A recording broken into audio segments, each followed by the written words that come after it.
இந்திய சுதந்திரத்துக்காக பாடுபட்ட காங்கிரஸ் கட்சி இல்லாத ஒரு பாரதம் வேணும் அப்படின்னு சொல்லிட்டு பாஜக வந்து ரொம்ப நாளாக சொல்லிட்டு இருக்கு. அதை வந்து பார்த்திங்கன்னா ஹிந்தியில் ஒரு டேர்மாக வந்து சொல்லிட்டு இருப்பாங்க. காங்கிரஸ் முக்த் பாரத் அப்படின்ற ஒரு ஸ்டேட்மெண்ட்டை பாஜக வந்து பரவலாக வந்து வச்சுட்டு இருந்து 2014 வந்து பார்த்திங்கன்னா இது ஒரு மிகப்பெரிய ஒரு கேம்பெயின் மீட்டராகவே வந்து யூஸ் பண்ணிட்டு இருந்தாங்க. அப்படி இருக்கிறப்ப அது அப்படி நடந்துச்சான்னு கேட்டால் ஒரு சில இடங்கள் நடந்துச்சு, ஒரு சில இடங்கள்லாம் நடக்கலை. ஏன் அப்படின்னா அதுக்கு எதிரணியில் வந்து பார்த்தீங்கன்னா பல கட்சிகள் வந்து காங்கிரஸுக்கு ஆதரவாக இருந்துச்சு. அதில் முக்கியமான கட்சியாக பார்க்கப்படுறது திராவிட முன்னேற்ற கழகம், கரெக்ட், திமுக தான். ஏன் அப்படின்னா அங்கே காங்கிரஸுக்கு எந்த பிரச்சனை வந்தாலும் இங்கேருந்து முதல் குரலாக போகிறது ஸ்டாலினோட குரலாக இருக்கும், இல்லை கலைஞரோட குரலாக இருக்கும், இல்லை திமுகவோட குரலாக இருக்கும். பார்லிமெண்ட்டில் ஏதாவது பஞ்சாயத்து நடந்தாலும் உடனே உங்கள் ஃப்ரண்ட் லைனில் போய் நிற்கிறது வந்து பார்த்திங்கன்னா திமுகவுடைய எம்பிஸாக தான் இருக்கும். இந்த பக்கம் டிஆர் பாலு நிற்பார், இல்லை அந்த பக்கம் வந்து பார்த்திங்கன்னா கனிமொழி அவர்கள் நிற்பாங்க. இந்த மாதிரி வந்து பார்த்திங்கன்னா ஆராசா நிற்பார். ஏதாச்சும் ஒன்றுனா அப்படியே ஹீட்டர் ஆர்குமெண்ட் ஓடும். காங்கிரஸ்காரங்களை விட அதிகமாக வந்து பார்த்திங்கன்னா காங்கிரஸ்க்காக பேசினது திமுக காரங்களாக தான் இருப்பாங்க. பட் அப்படி இருக்கிறப்ப அந்த ஒரு திமுகவே வந்து காங்கிரஸ் வந்து கை கழுவிட்டு போயிட்டு விஜயோடைய தாவேகா பக்கம் சேர்ந்துருச்சு. குறிப்பாக சேர்ந்தது மட்டும் கிடையாது, சட்டமன்ற உறுப்பினர் வந்து பார்த்திங்கன்னா திமுக கூட நின்று ஜெயிச்சுட்டு ஒரு நன்றி கூட சொல்லாமல் போயிட்டாங்க அப்படின்னு சொல்லிட்டு ஸ்டாலின் அவர்கள் வந்து சொல்லியிருந்தார். துரோகிகள் காங்கிரஸ்காரர்கள் அப்படின்ற மாதிரி விஷயங்களை பல இடங்களில் வந்து பார்த்திங்கன்னா திமுக அவர்கள் பதிவு பண்ணியிருந்தாங்க. அதையும் தாண்டி பல விஷயங்கள் வந்து பார்த்திங்கன்னா திமுகவின் மீது காங்கிரஸ் குற்றச்சாட்டாக வச்சிருந்துச்சு, காங்கிரஸ் மீது திமுக குற்றச்சாட்டாக இருந்துச்சு. இதெல்லாம் பிரச்சனையா அப்படின்னு கேட்டிங்கன்னா இப்போதைக்கு இதெல்லாம் பிரச்சனை கிடையாது. இது எப்போ பிரச்சனைனா, யாருக்கு பிரச்சனைனா காங்கிரஸுக்கு பிரச்சனை. 2029 பிரச்சனை. ஏன் அப்படின்னா 2029 பாராளுமன்ற தேர்தலையும் மீண்டும் மோடி ஆட்சியை பிடிக்க வேண்டும் அப்படின்னு சொல்லி ஒரு மிகப்பெரிய ஒரு ஆவலோட பாஜகவினர் இருந்துகிட்டு இருக்காங்க. 2024 அப்படி தான் இருந்தாங்க. அன்ஃபார்ச்சுனேட்லி ஒரு மெஜாரிட்டி கிடைக்காம போயிட்டு சந்திரபாபு நாயுடோட உதவியும் பீகாரில் நிதிஷ்குமாரோட உதவியும் வந்து பார்த்திங்கன்னா அவங்க நாட வேண்டிய ஒரு தேவை ஏற்பட்டு விட்டது.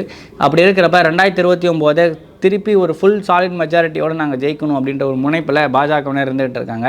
எப்படியாவது ஏதாவது ஒரு ஊர்லையாவது ஜெயிச்சு ஆட்சியை பிடிச்சணுன்ற ஒரு முனைப்போட காங்கிரஸ் இருக்காங்க. சமீபத்தில் நடந்த 5 மாநில தேர்தலில் வந்து பார்த்திங்கன்னா அசாமில் படுதோல்வி, வெஸ்ட் பெங்காலில் படுதோல்வி, தமிழகத்தில் தோல்வி. 28 வாங்கி 5 ஜெயிச்சிருக்காங்க. அது தோல்வியாக படுதோல்வியான்னு சொல்லிட்டு நம்மலாம் டிசைட் பண்ணிக்கணும். காங்கிரஸ் வந்து பார்த்திங்கன்னா கேரளாவில் மட்டும் எப்படி தப்பி பிழைத்து கம்யூனிசம் செய்த தவறுகளால் ஆட்சியை பிடிச்சிட்டாங்க. சரி, ஆட்சியை பிடிச்சி 10 நாள் கழிச்சு ஒரு சிஎம்ஐயும் போட்டுட்டாங்க.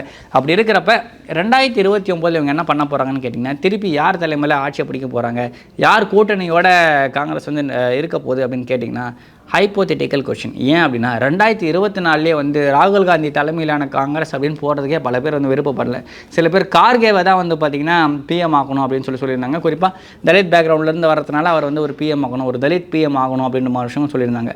பட் அது எவ்வளோக்கு எவ்வளோ கதைக்கு உதவும் அப்படின்றது வந்து தெரியல. ஏன் அப்படின்னா வட மாநிலங்களில் பல இடங்களில் இந்த தலித் பேஸ்டு பாலிடிக்ஸை எடுக்கிறவங்களுக்கு ஆப்போசிட்டாக ஒரு பெரிய குரூப்பே வந்து பார்த்திங்கன்னா அக்குமுலேட் கன்சல்டேஷன் ஆகும். அப்படி இருக்கிறப்ப கார்கேவை தலைமையாக ஏற்று இதை பண்ண முடியுமா அப்படின்னு ஒரு கேள்வி இருந்துச்சு. ராகுல் காந்தி, கார்கே, பிரியங்கா காந்தின்னு சொல்லிட்டு பல இடங்கள் வச்சுருந்தாங்க. சரி, ஓகே, இந்த பக்கம் ஒரே முகமாக மோடி இருந்தாருன்னு சொல்லிட்டு ஜனங்க திருப்பி மோடிக்கே ஓட்டு போட்டாங்க. பட் அப்படி ஓட்டு போட்டுமே வந்து ஒரு மெஜாரிட்டி கிடைக்கல. ஆனால் இந்த பக்கம் காங்கிரஸுமே வந்து பார்த்திங்கன்னா ட்ரிபிள் டிஜிட் வந்து தொடவே கிடையாது. 99 சீட்டு தான் வந்து காங்கிரஸ் ஜெயிச்சிருந்துச்சு. ஒரு சீட்டு ஒரு இண்டிபெண்டன்ட் கேண்டிடேட் ஜெயிச்சிருந்தாரு, அவர் தூக்கி காங்கிரஸ்குள்ளே போட்டுக்கிட்டாங்க. சரி, அப்படி இருக்கிறப்ப காங்கிரஸ் வளர்ந்துச்சா? மோடி தோக்கிறதுக்கு தயாராக தான் இருக்கார். பட் காங்கிரஸ் ஜெயிக்கிறதுக்கு தயாராக இருக்கான்னு கேட்டால் கிடையாது. அதற்கான பணிகளும் அவங்க பண்ணுறது கிடையாது. ஏன்னா மாநிலத்தில் ஒரு மாதிரியும் மத்தியில் ஒரு மாதிரியும் வந்து தொடர்ச்சியான விஷயங்கள் அவங்க பண்ணிகிட்டு இருக்காங்க. ஒன்றிய அரசில் இருந்த காங்கிரஸ் வந்து பார்த்திங்கன்னா எந்தெந்த ஸ்டேட்டுக்கு நல்லது பண்ணியிருக்குன்னு கேட்டிங்கன்னா அப்படிலாம் பண்ணியிருக்காங்களான்னு கேட்குற அளவுக்கு தான் வந்து பார்த்திங்கன்னா காங்கிரஸோட செயல்பாடுமே இருந்திருக்கு. ஏன் அப்படின்னா எல்லா மாநிலங்கள்லையும் காங்கிரஸ் தெரியப்பட காரணமாக இருந்தது அவர்களுடைய செயல்பாடு. குறிப்பாக பல மாநிலங்களில் வந்து பார்த்திங்கன்னா ஸ்டேட் லெவலில் இருக்க பார்ட்டிஸோட ஒரு மிகப்பெரிய ஒரு ஃப்ரிக்ஷனோடு அவங்க இருந்திருக்காங்க. குறிப்பாக தமிழ்நாடு உட்பட பல இடங்களில் அந்த விஷயங்கள் நடந்திருக்கு. அப்படி இருக்கிறப்ப மக்கள் ஏன் காங்கிரஸை தேர்ந்தெடுக்கணும் அப்படின்ற ஒரு மிகப்பெரிய கேள்வி இருக்குது. குறிப்பாக மோடியின் மீது மிகப்பெரிய ஒரு எதிர்ப்பு இருந்தாலுமே வந்து பார்த்திங்கன்னா மோடியோட ஆட்சிக்கு மக்கள் பழகிட்டாங்க அப்படின்ற விஷயங்களை நம்ம வந்து பார்க்க முடியுது. அதையும் தாண்டி காங்கிரஸ் வந்து ஒரு ப்ராமிசிங்கான ஒரு லீடராக இல்லையோ, ராகுல் காந்தி இன்னும் பப்புன்னு சொல்கிறதுனால அவருக்கு ஒரு மெச்சூரிட்டி இருக்கா இல்லையா, இல்லை கடைசி நேரத்தில் வந்து திமுக விட்டு வெளில போனதுனால ஒரு மிகப்பெரிய ஒரு அவப்பெயரை வந்து காங்கிரஸ் சந்திச்சிருக்கான்னு கேட்டால் நிச்சயமாக சந்திச்சிருக்கு. அதையும் தாண்டி 2029 தேர்தலில் வந்து பார்த்திங்கன்னா திமுக இல்லாமல் காங்கிரஸ் சந்திச்சதுன்னா அது என்ன மாதிரியான சிக்கல்கள்லாம் உள்ளாகும் அப்படின்னு ஒரு மிகப்பெரிய ஒரு கேள்வியுமே இருக்குது. அதையும் தாண்டி காங்கிரஸ் தலைவர்கள் மாநிலத்துக்கு மாநிலம் வெவ்வேறுபட்ட ஒரு ஐடியாவோடு இருக்கிறது ஒரு பெரிய சிக்கலாக இருக்குது. குறிப்பாக தமிழ்நாட்டில் வந்து பார்த்திங்கன்னா தாவேகா ஜெயிச்சிருந்தப்போ டிகே சிவகுமார் சொன்ன அவர் ஒரு இம்மெச்சூர் லீடர் அப்படின்ற மாதிரி விஷயங்கள் வந்து சொல்லியிருந்தார். மறுநாளே காங்கிரஸோட கூட்டணிக்கு போயிடுச்சு. வி ஸ்டாண்ட் வித் டிஎம்கேன்னு பாவம் அவர் சொல்லியிருந்தார். பாவம் அவங்களோட தேசிய தலைமை வேறு மாதிரி ஒரு முடிவு எடுத்துகிட்டு போயிடுச்சு. அதையும் தாண்டி கார்த்தி சிதம்பரமுக்கும் டிவிகேக்கும் வந்து பார்த்திங்கன்னா ஒரு சின்ன ஒரு ஃப்ரிக்ஷன் வந்து ஓடிக்கிட்டு இருக்கு. ஏன் அப்படின்னு பார்த்தீங்கன்னா அந்த அரசவையில் வந்து இப்போ ஓஎஸ்டியாக வந்து ரிக்கி ரத்தன் பண்டிட் அவருக்கு வந்து சீட்டு கொடுத்துருந்தாரு. அதை வந்து பார்த்திங்கன்னா ரோமானிய பேரரசோ அவரோட குதிரைக்கு வந்து அமைச்சரவையில் இடம் கொடுத்ததை கம்பேர் பண்ணி கார்த்திக் சிதம்பரம் வந்து போட்டிருந்தார். அப்படி இருக்கிறப்ப இந்த மாதிரி பல சிக்கல்களை வந்து பார்த்திங்கன்னா காங்கிரஸ் வந்து சந்திக்க வேண்டியது இருக்கும். குறிப்பாக செல்வ பெருந்தகையோட தலைமையின் மீது ஒரு மிகப்பெரிய விமர்சனமும் மிகப்பெரிய குற்றச்சாட்டுகளும் இருந்தாலுமே வந்து பார்த்திங்கன்னா செல்வ பெருந்தகை வந்து கண்டினியூ பண்ணிக்கிட்டு இருக்காரு அப்படின்ற விஷயங்கள் நம்ம பார்க்க முடியுது. இதெல்லாம் தாண்டி திமுக என்ன பண்ண போகுது அப்படின்னு ஒரு கேள்வி இருக்குல்ல. ஏன் அப்படின்னா இந்த பக்கம் அதிமுக வந்து பாஜகவோட கூட்டணியில் இருக்குது, இந்த பக்கம் தாவேக்கா வந்து காங்கிரஸோட கூட்டணியில் இருக்குது. திமுக என்ன பண்ணணும்னு ஒரு கேள்வி இருக்குது. அதுக்கு தான் திமுக என்ன ஒரு பிளான் வச்சுருக்குன்னு சொல்கிறாங்கன்னு பார்த்தீங்கன்னா அகிலேஷ் யாதவ் தலைமையில் வந்து பார்த்திங்கன்னா ஒரு தேர்ட் ஃப்ரண்ட்டை வந்து கட்டமைக்கலாம் அப்படின்ற விஷயங்களை வந்து இவங்க முன்னெடுத்துட்டு இருக்காங்க. குறிப்பாக வந்து பார்த்திங்கன்னா அகிலேஷ் யாதவ்ன்றது சமீப காலங்களில் யூபிஏ அரசியலில் புரட்டி போட்ட ஒரு யங் லீடராக பார்க்கப்படுறாரு. குறிப்பாக அந்த இடத்துலையுமே அகிலேஷ் தோக்கிறதுக்கு காரணமாக இருந்தது காங்கிரஸ் அதிகமாக சீட்டு வாங்கினது தான். அப்கமிங்கில் யூபி எலெக்ஷன்ஸுமே வந்து வர்றதுக்கு இருக்குது. ஆனால் அகிலேஷ் யாதவ் சமாஜ்வாதி கட்சியின் சார்பாக எம்பியாக இருக்கிறார் அப்படின்ற விஷயங்களும் பார்க்க முடியுது. குறிப்பாக அயோத்தி தொகுதியில் ஃபரிசாபாத் தொகுதியிலே வந்து பார்த்திங்கன்னா பாஜகவை ஒரு இஸ்லாமிய வேட்பாளர் மூலம் வீழ்த்திய பெருமை வந்து பார்த்திங்கன்னா அகிலேஷ் யாதவுக்கு இருக்குது. அந்த மாதிரி ஒரு ஸ்ட்ராங்கான டிசிஷனை வந்து பார்த்திங்கன்னா காங்கிரஸ் எடுக்குமா அப்படின்றது ஒரு மிகப்பெரிய ஒரு கேள்வி. ஏன் அப்படின்னா காங்கிரஸ் வந்து பார்த்திங்கன்னா கதர் போட்ட ஆர்எஸ்எஸ், பாஜக வந்து பார்த்திங்கன்னா காவி கட்டின காங்கிரஸ் அப்படின்ற விஷயங்களை தான் வந்து பல பேர் சொல்கிறாங்க. அப்படி இருக்கிறப்ப ரெண்டு பேரோட விஷயமே ரெண்டு பேரோட பர்ஃபார்மன்ஸுமே வந்து பார்த்திங்கன்னா ஒன்றுக்கு ஒன்று சளைத்தது இல்லை அப்படின்றதுக்கு தான் வந்து பார்த்திங்கன்னா இருந்துக்கிட்டு இருக்குது. அப்படி இருக்கிறப்ப காங்கிரஸ் இல்லாமல் காங்கிரஸ் முக்து பாரத் அப்படின்ற விஷயத்த பாஜகவை தாண்டி அகிலேஷ் யாதவ், திமுக, மம்தாவுடைய திரிணாமுல் காங்கிரஸ், ஆர்ஜேடி போன்ற கட்சிகள்லாம் கையில் எடுத்துச்சு அப்படின்னா காங்கிரஸோட நிலைமை என்ன ஆகும்? குறிப்பாக ஆம் ஆத்மி பார்ட்டி இந்த கட்சிகள்லாம் கையில் எடுக்கிறப்ப என்ன ஆகும்ன்ற ஒரு மிகப்பெரிய கேள்வி இருக்குது. அதே மாதிரி பிஆர்எஸ் வந்து பார்த்திங்கன்னா காங்கிரஸ் வேணான்ற மாதிரி விஷயங்களில் ஆல்ரெடி அவங்க வந்து ஒரு தேர்ட் அலையன்ஸ் ஃபார்ம் பண்ண ட்ரை பண்ணாங்க. இங்கேருந்து ஸ்டாலின் அவர்களும் திருமாவர்களும் வந்து பார்த்திங்கன்னா அவர் கண்ட்ரோல் பண்ணி அதுக்கப்புறம் அவர் சேரல. மேபி அவர் சேர்ந்திருந்தால் ஒரு நம்பர்ஸ் மாறிறதுக்கான வாய்ப்பு இருக்குது. ஆனால் அவர் சேரலை. அப்படி இருக்கிறப்ப மூன்றாவது அணியை திட்டமிடுகிறதா திமுக அப்படின்ற ஒரு கேள்வியுமே இருக்குது. அப்படி இருக்கிறப்ப ஏற்கனவே இந்தியா அலையன்ஸ் ஃபார்ம் பண்ணதுக்கே திமுகவும் திருமாவளவனும் ஒரு மிகப்பெரிய ஒரு ரோலை ப்ளே பண்ணியிருந்தாங்க. அப்படி இருக்கிறப்ப அடுத்த தேர்தலில் என்ன பண்ணுவாங்க அப்படின்ற ஒரு கேள்வி இருக்குது.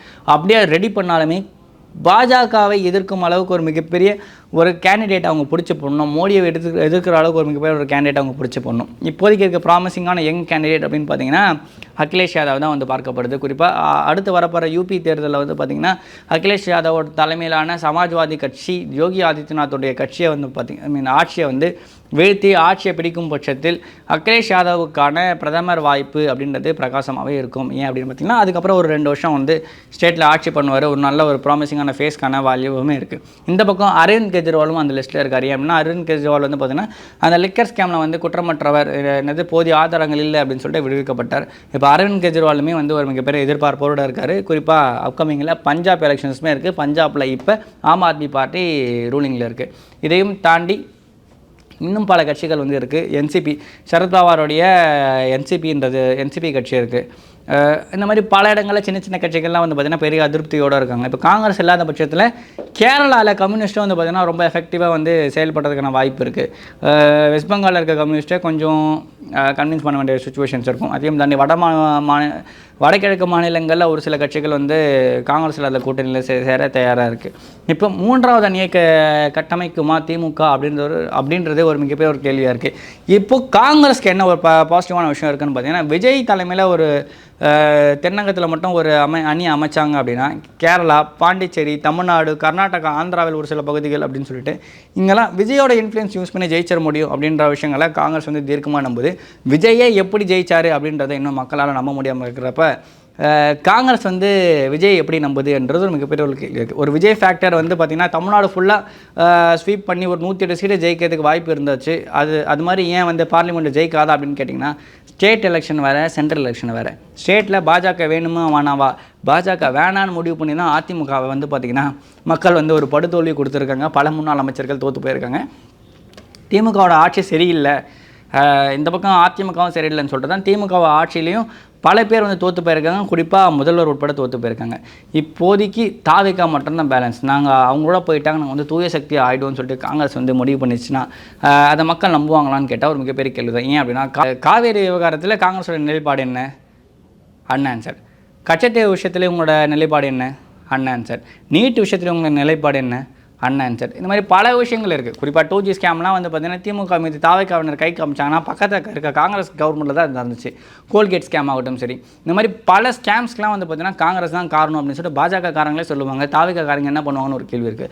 குறிப்பாக சிவி சண்முகம், எஸ்பி வேலுமணி மாதிரி போன்றவர்கள்லாம் வந்து பார்த்திங்கன்னா இப்போ பாராளுமன்ற தேர்தலில் போய் என்ன முடிவு எடுப்பாங்க அப்படின்ற ஒரு மிகப்பெரிய ஒரு கேள்வி இருக்குது. ஏன் அப்படின்னா இவங்களாம் வந்து பார்த்திங்கன்னா பாஜக வட்டாரங்களோட மிகவும் தொடர்பில் இருக்கவங்க. செங்கோட்டையன் உட்பட நிதியமைச்சர் நிர்மலா சீதாராமனோட குட் புக்ஸில் இருக்கிறவங்க தான் இந்த எஸ்பி வேலுமணி, செங்கோட்டையன் இவங்களாம் என்ன முடிவு எடுப்பாங்கன்றது ஒரு மிகப்பெரிய கேள்வியாக இருக்குது. இதெல்லாம் தாண்டி பல ஃபேக்டர்ஸ் வந்து பார்த்திங்கன்னா பாராளுமன்றத்தை நோக்கி நகர்ந்துக்கிட்டு இருக்குது. பாராளுமன்ற தேர்தல் வரும்போதே சட்டமன்ற தேர்தல் வரதுக்கான வாய்ப்பும் இருக்குது அப்படின்னு சொல்லிட்டு இருக்காங்க. One nation one election 2029 implement பண்ண போகிறோம் அப்படின்ற மாதிரி விஷயங்கள் வந்து சொல்லிட்டு இருந்தாங்க. ஒரு வழியாக டீலிமிட்டேஷன் வரதுக்கான வாய்ப்புகள் குறைவு, ஆனால் ஒன் நேஷன் ஒன் எலெக்ஷன் வரதுக்கான வாய்ப்புகள் அதிகம். ஸோ ஒருவேளை ஒன் நேஷன் ஒன் எலெக்ஷன் வருது அப்படின்னா விஜய் அவர்களுடைய ஆட்சி 3 வருஷம் தான் இருக்கும் அப்படின்ற ஒரு பார்வையுமே வந்து பல பேர் வச்சுக்கிட்டு இருக்காங்க. அப்படி வரப்போ வந்து பார்த்திங்கன்னா காங்கிரஸ் தாவேகா கூட்டணி தமிழ்நாட்டில் எடுப்படுமா இல்லை மத்தியில் எடுப்படுமா அப்படின்றது ஒரு மிகப்பெரிய கேள்வியாக இருக்குது. திமுக காங்கிரஸை தவிர்த்து விட்டு 3வது அணி அமைக்க வேண்டுமா வேண்டாமா அப்படின்ட்டு நீங்கள் என்ன நினைக்கிறீங்கன்னு சொல்லிட்டு கமெண்ட்டை சொல்லுங்கள். நன்றி, வணக்கம். நமக்கு ஆரோக்கியம் தரும் விஷயம் எல்லாமே சுத்தமா தான் இருக்கணும். லயன் அரேபியன் டேட்ஸ், இப்போ அது லயனா டேட்ஸ். லயனா பிரீமியம் டேட்ஸ்.